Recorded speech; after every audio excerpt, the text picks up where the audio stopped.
Hi yes Mahesh friends తెలంగాణలో మనకు ఈరోజు వచ్చిన ముఖ్యమైన అప్డేట్ కనుక చూసినట్లయితే జూలై 8 నుంచి కామన్ పీజీ ఎంట్రన్స్ టెస్ట్ అనేది కండక్ట్ అనేది చేయబోతున్నారంట. సో దీనికి సంబంధించిన ఇన్ఫర్మేషన్ అయితే ఉంది. ఓకే, సో పలు యూనివర్సిటీల పరిధిలో పీజీ కోర్సుల ప్రవేశానికి గాను కామన్ పీజీ ఎంట్రన్స్ టెస్ట్ను మనకు జూలై 8 నుంచి నిర్వహిస్తున్నారు. వివిధ సబ్జెక్టులకు జూలై 22వ తారీఖు నుంచి పరీక్షలు అయితే జరుగుతాయని చెప్పి మనకు సబ్జెక్టుల వారీగా పూర్తి షెడ్యూల్ను జూన్ చివరిలో ప్రకటిస్తామని చెప్పి కూడా అప్డేట్ అయితే ఇవ్వడం జరిగింది.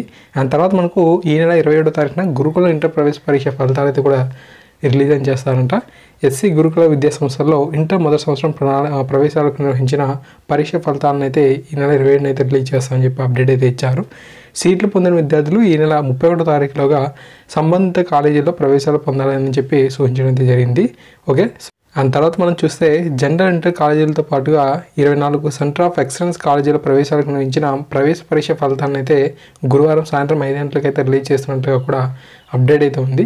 దాని తర్వాత మనకు ఈ నెల 25వ తారీఖున డిపార్ట్మెంటల్ పరీక్షలకు సంబంధించి గడువు అయితే ఉంది. ఓకే, సో చాలామంది కూడా ఈ డిపార్ట్మెంటల్ టెస్ట్ అనేది రాస్తూ ఉంటారు కాబట్టి ఇది వారికి చాలా ముఖ్యమైన విషయం అని చెప్పుకోవచ్చు.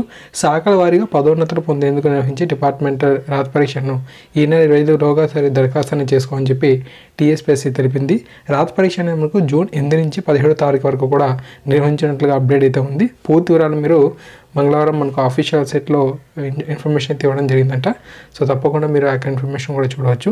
దాని తర్వాత కానిస్టేబుల్ డ్రైవర్ మెకానికల్ కీ అయితే రిలీజ్ అయింది. సో దీన్ని మనకు టీఎస్ఎల్పిఆర్బి అఫీషియల్ సైట్లో అందుబాటులో అయితే ఇచ్చారు. ఆ ప్రాథమిక కీ పైన ఇంకా మీకు సందేహాలు కనుక ఉన్నట్లయితే గురువారం సాయంత్రం 5 గంటల లోపు బోర్డు దృష్టికి అయితే తీసుకువెళ్ళొచ్చు అని చెప్పి ఇన్ఫర్మేషన్ అయితే ఉంది. అభ్యంతరాలకు సంబంధించి తమ వద్ద ఉన్న ఆధారాన్ని పీడిఎఫ్ జేపీఈజీ ఫార్మాట్లో జడ్జ్ చేసి పంపాలని చెప్పి మనకు సూచించారు.